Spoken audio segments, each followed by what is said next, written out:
Welcome, Sagittarius, your in-depth weekly astrology overview and zodiac forecast for week commencing the 11th of May for the ascendant, the sun, or the moon. Going to share the big themes of the week ahead first, then on screen, your adventure on Monday. Always provides an influential backdrop. I'll then go through each of the influences frame by frame to give you a clear picture of what you can expect in terms of your energy, work, relationships, and finance. I'm astrologer Patrick Arundel. A very warm welcome. If you've yet to subscribe to my channel, please do so now to help it to continue to thrive. But please also click or tap the bell notification symbol. Your ruler Jupiter is really going to come into its own this week, forging stunning links with both the Sun and Mercury too. But also, it's a week when the more practical sphere of your situation, which may have been frustratingly hard to get into any kind of routine in recent years, can actually start to come up trumps. I can't wait to share that with you. Also, your physical vitality and general health can also be boosted as well. And yeah, as the week draws to a close, Sagittarius, there could be an intriguing development around your love life. So on the screen now is your event chart. Now, Uranus has recently moved into your sector of relating, but at the very start of this week, the moon is in the extremely sensitive sign of Pisces. And it may have been late on Sunday, it may have been in the early hours of the new week, but something around your emotional situation and a connection to someone else may have left you feeling unsettled. But as the day unfolds on Monday, the Sun forges a brilliant sextile to Jupiter. It's one of astrology's most uplifting influences. Now let's just think about the hosts. So the host is the sign of Taurus for the Sun. That can be very practical, can be about working on things that give us some kind of functional outcome.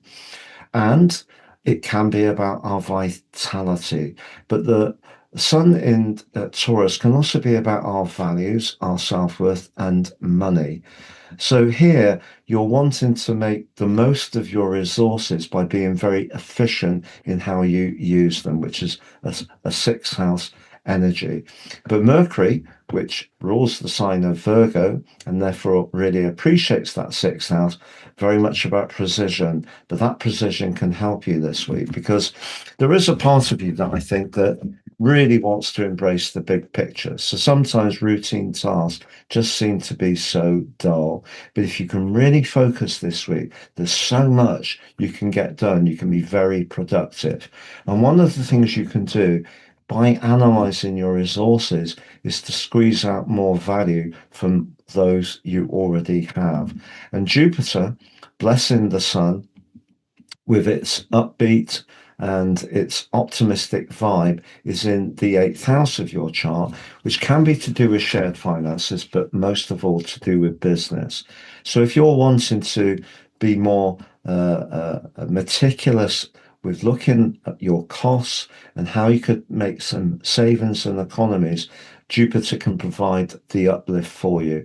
And that actually could see you make some very smart moves, shuffling things around, just being that much more switched on to those details. But the sixth house can also be about jobs. If you're applying for a job this week, it could turn out very well indeed because people can see not just your competency, but how you're very aware of how you need to deliver your skills in a way which may meet exactly what they're looking for. But the sixth house can also be about your physical vitality and general health. And if you have felt your nervous system has been under pressure in recent years, or things just have been very difficult to get into a routine, you felt dislocated, this can be a week that starts to solve all the issues. You can unravel things, you get a greater sense of purpose. things just slot into place, and that can really give you such a lot of hope.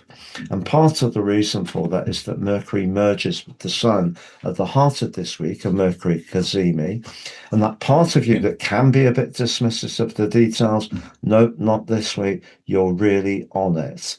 But then we have a new moon, which occurs on Saturday, and that can give you new energy to set some more virtuous targets about what you're eating and drinking and how you're exercising, the amount of sleep or rest you're getting. All of those things can be boosted significantly because the moon and the sun are combined in their energy. But the moon loves being in Taurus, and you can find ways to earthily improve, particularly your diet, which is a great thing to go for. But just at the end of the week, Mercury moves forwards and connects in a dazzling way with Uranus. And why that's particularly significant is that Venus, the planet of relating, continues in your seventh house. She's very vivacious in Gemini and playful, but that seventh house gives you the opportunity to attract people. And as the week goes on, Venus moves forwards and links back to Mars in the part of your chart that's to do with neat romance. So if you do get a text message or someone reaches out through social media as the week draws to a close, it could really make your pulse race, but really bring a great sense of delight to your world. Now, it will be the week following this one that Venus and Mars forge the exact sextile, but something could be cooking up that's very exciting around relationships. I'm going to summarize those four areas for you. Now, if you've yet to watch your Uranus cazimi 78-year, 1 year forecast, so it's the first time in Gemini there's been a Uranus cazimi, that video, please see that on the screen. If you've yet to watch your monthly forecast for May, that's on the screen as well. You can now buy your personal horoscopes and get 3 for the price of 1. So that's 3 for 1. The one you pay for is your life roadmap report, which helps us to understand the patterns that have played out in our lives so far, get a more intimate understanding of them, and work with those energies future forwards in a more effective way. But free, you get your 12 months transits based on your unique birth data and also your draconic soul analysis, which has a different way of looking at astrology through the eyes of the North Node. So very much about fate. So at 3 for the price of 1. I've been doing this full time for 30 years, been interested in astrology since I was 14, and I want to share the power of natal astrology with more people. So please see below for that. Now, if you've yet to sign up for your free daily horoscope fired to your device each morning, please do so now and get your early day cosmic pit stop. And if you'd like to work with me one-to-one, please see my testimonial below. But to summarize around those 4 areas. Now, Sagittarius. So I think at the very start of the week, because the moon clashes with Uranus, it may be around a family or home-based relationship where you want to spin out. That part of you that likes a little bit of space and freedom may show up. But as the day goes on, the sun's perfect sextile to Jupiter, your ruler, suggests if you can be positive about economizing or focusing on the details, such a lot of value can be created this week. It's a fantastic week to go for jobs, apply for them, or do presentations, or try to negotiate some kind of deal. But it's also a week when your physical vitality can really uplift after quite a few years of perhaps feeling stressed out, or perhaps even affected more at the emotional part of your situation. Your sense of liberation can be palpable as this week draws to a close.